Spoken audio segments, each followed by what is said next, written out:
ایک آدمی کا ذہنی توازن خراب تھا، اس نے اپنی بیوی کو طلاق دے دی، کچھ عرصے کے بعد ٹھیک ہو گیا، کہتا ہے میں نے طلاق نہیں دی۔ جب ذہنی توازن خراب تھا تو لفظ طلاق کیسے اس کو یاد رہ گیا؟ طلاق تو عربی کا لفظ ہے۔ ذہنی توازن خراب تھا تو اس کو مار دیتا، کوئی تھپڑ مارتا، کوئی لکڑی مارتا، گھر سے نکالے، طلاق کہاں سے اس کو یاد؟ بالکل اس نے طلاق دی، اب جھوٹ بولتا ہے، بہانے بنا والا، ذہنی توازن خراب تھا۔ عورت غسل کے بارے میں جب ایام حیض اس کے مکمل ہو جائے، اب اس کی عادت ہے 7 دن 8 دن 10 دن 4 دن، جب وہ دن مکمل ہو جائیں، تسلی ہو جائے کہ خون بند ہو گیا ہے، اور اس کے لیے یہ طریقہ ہے کہ وہ کپاس اپنے بدن میں رکھ کے چیک کرے کہ اس پہ کوئی داغ تو نہیں لگتا ہے۔ اگر تسلی ہو جائے تو پھر وہ باقاعدہ پہلے اپنے سارے نیچے بدن کو دھوئے گی، پھر اس کے بعد وضو کی طرح وضو کرے گی، پھر اس کے بعد غسل کرے گی، اور بالوں کے جڑوں میں پانی پہنچے گا۔ اگر ایک بال بھی خشک رہ گیا تو غسل نہیں ہوگا۔ اس لیے حضرت علی رضی اللہ تعالی عنہ ہمیشہ اس طرح پھرواتے تھے۔ تو کسی ساتھی نے ایک دن حجت کر کے پوچھ لیا کہ حضرت کیا وجہ ہے، آپ کے بال اچھے نہیں تھے؟ انہوں نے فرمایا میرے بال تو بڑے خوبصورت ہیں، لیکن میں نے جب حدیث سنی کہ تحت کل شعرۃ جنابۃ، ہر بال کے نیچے جنابت ہوتی ہے، میں ڈر گیا کہ کہیں ایسا نہ ہو کہ میں غسل کروں اور پانی نہ پہنچے، تو اس لیے بہتر ہے میں منڈا ڈالتا ہوں، فیشن کرنے سے پہلے وضو تو صحیح ہو، نماز تو صحیح ہو۔ تو اس لیے عورت کو بھی پوری طرح پھر بال نہیں کرنے، بالکل سارے بال پوری طرح دھونے ہوں گے، جوڑے شوڑے جو باندھے ہوئے وہ بھی کھولنے ہوں گے۔ آج کل تو ایک نیا فیشن آ گیا، وہ یہ ہے کہ عورتیں یہ کرتی ہیں کہ انہوں نے پلاسٹک کور بنائے ہوئے ہیں، وہ بالوں پہ چڑھا لیتی ہیں، باقی بدن پہ پانی بہا دیتی ہیں، بال اندر بند رہتے ہیں، ان پہ پانی نہیں پڑتا، کیونکہ انہوں نے بیوٹی پارلر سے پیسے خرچ کر کے بالوں کی کٹنگ اور بالوں کی سٹائل بنائے ہوئے ہوتے ہیں۔ اگر وہ دھو ڈالے تو وہ سٹائل تو گم ہو گیا، لیکن غسل نہیں ہوگا، ہمیشہ حرام میں رہے گی، نہ نماز ہوگی نہ روزہ ہوگا، اور جنابت کی حالت میں رہے گی۔ میری بیٹی پہلے مسلمان عورتیں تو وہ تھی جنہوں نے اپنے بچوں کو بغیر وضو کیے کبھی دودھ بھی نہیں پلایا، بغیر وضو کیے کبھی کھانا بھی نہیں پکایا۔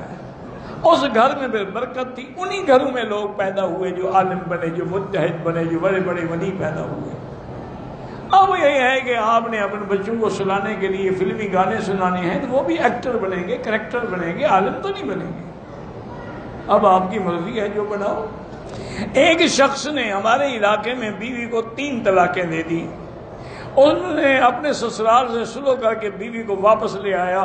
مسلک حنفی میں 3 طلاقوں کے بعد اس پر بیوی ہمیشہ کے لیے حرام ہے، اور یہ صرف امام ابو حنیفہ کا مسلک نہیں بلکہ چاروں امام اس پہ متفق ہیں کہ اگر 3 طلاقیں ہوں تو 3 ہوتی ہیں، ایک ہوتی ہے، 2 ہوتی ہیں، اور 3 طلاقوں کے بعد وہ بیوی حلال نہیں ہو سکتی۔ فلا تحل له من بعد حتى تنكح زوجا غیرہ، جب تک کہ وہ کسی دوسرے آدمی سے شادی نہ کرے، اور دوسرا آدمی پھر اپنے منشے سے چھوڑے، کرائے والا نہ ہو کہ اس کو پیسے دے دے، 1 رات کے لیے شادی کر لو کل چھوڑ دینا۔ وہ تو اس پر تو اللہ کے نبی نے لعنت بھیجی ہے کہ لعن اللہ المحلل والمحلل له، حلالہ کرنے والا اور کرانے والا دونوں پہ اللہ کی لعنت۔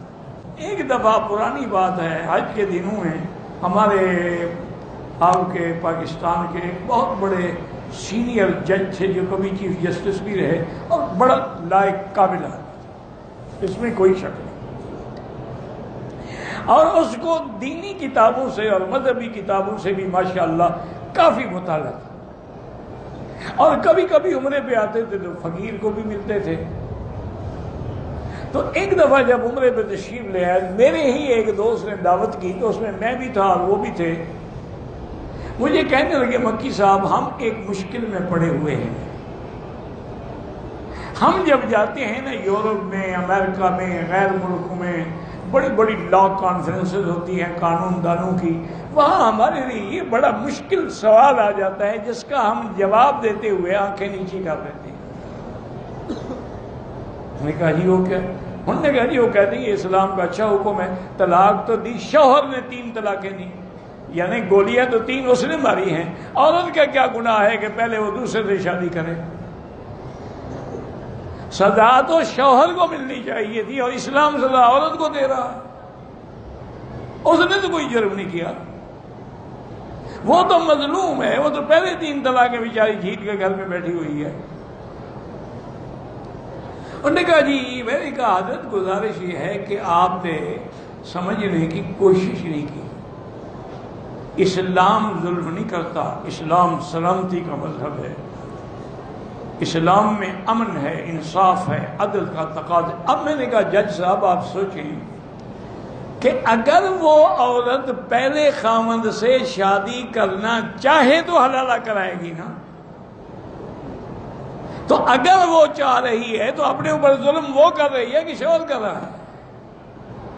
نہ کرے۔ اسلام یہ چاہتا ہے کہ جس ظالم نے تمہیں 3 طلاقیں دی ہیں اس کے گھر میں کبھی نہ جاؤ، کسی دوسرے سے شادی کر۔ جس آدمی نے تمہاری یہی عزت کی ہے کہ تم اس کی بیوی ہو، تم نے اس کی خدمت کی، اور نے 3 ہی فائر کٹھے مار دیے، تمہیں برسٹ ہی مار دیا، 1 دے دیتا 2 دے دیتا، تو ایسے شریف آدمی کے گھر جانا ہی نہیں چاہیے۔ اب اگر وہ اپنی جان پہ خود ظلم کرنا چاہتی، اسلام کا کیا قصور ہے؟ کہنے لگی جی آج مجھے بات سمجھ آ گئی الحمدللہ، لیکن ہمارے یہاں مولوی صاحبان ایسے نہیں سمجھاتے۔ میں نے کہا جی آپ کسی سرکاری مولوی سے پوچھا ہوگا، آپ نے وہاں بھی آپ نے کسی عالم سے نہیں پوچھا ہوگا۔ اگر کسی مدرسے میں جاتے، کسی مدرس سے، استاد سے، مفتی سے، عالم سے پوچھتے، وہ آپ کو مطمئن کر دے۔ آپ پوچھتے ہیں سرکاری لوگوں سے تو ان نے تو وہی جواب دینا ہے جو آپ کو خوش کرے۔ کہتے ہاں جی یہ بات تو ٹھیک ہے۔ میں نے کہا جی اللہ نے ظلم نہیں کیا، وہ عورت خود ظلم کر رہی ہے۔ کہتے کہ طواف کرتے ہوئے میرا اندازہ ہوتا ہے کہ مدی نکل گئی ہے، جب جا کے حمام میں دیکھتا ہوں کہ نظر کچھ نہیں ہے، وہم ہے، اس کو چھوڑیں، وہم کا خیال ہی نہ کیا کریں۔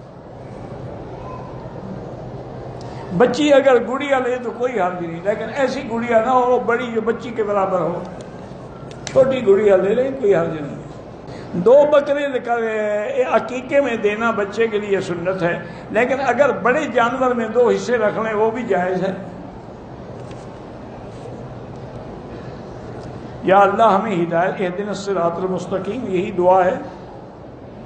پہلی اذان جواب سے پہلے ہو تو تیاری کے لیے ہوتی ہے کہ آپ جمعہ کے لیے تیار ہو جائیں۔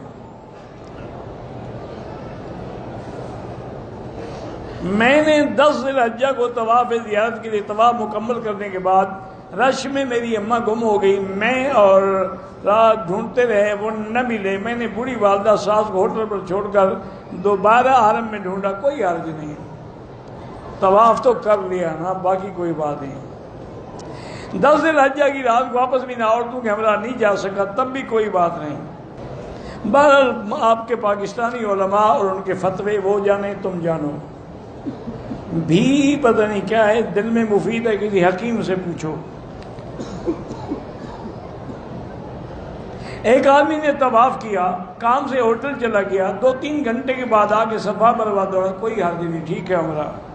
اللہ کو معلوم ہے کہ ہم یہاں کیا کرنے آئے ہیں، پھر جہنم میں کیوں ڈال؟ اس لیے کہ پیغمبر نے بتا دیا ہے کہ یہ کرو اور یہ نہ کرو، جب تم اس کی مخالفت کرو گے تو جہنم ملے گی۔ میرے بہنوئی پر جادو کا اثر ہے، سورۃ البقرہ جو ہے ٹیلی فون میں فیڈ کر کے ہیڈ فون لگا کے اس کو سنائیں۔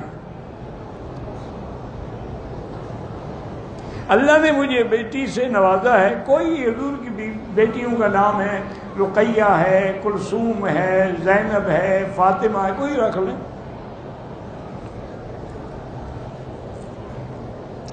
میرے بھتیجے کے بچپن سے نظر کمزور ہے، اللہ شفا عطا فرمائے۔ ربنا تقبل منا انك انت السميع العليم وتب علينا انك انت التواب الرحيم يا حي يا قيوم يا ذا الجلال والاكرام يا الهنا اله كل شيء الله واحد لا اله الا انت اللهم انت الميسر لكل يسير وانت على كل شيء قدير اللهم يسر امورنا وامور اولادنا واولاد اولادنا وبناتنا واخواننا وامور من اوصانا واستوصانا وامور المسلمين والراحه لقلوبنا وابداننا والسلامة والعافية في ديننا ودنيانا اللهم انصر الإسلام والمسلمين اللهم احفظ سائر بلاد المسلمين اللهم احفظ هذا البلد الأمين فجعل آمنا مطمئنا سخاء رخاء إلى يوم الدين.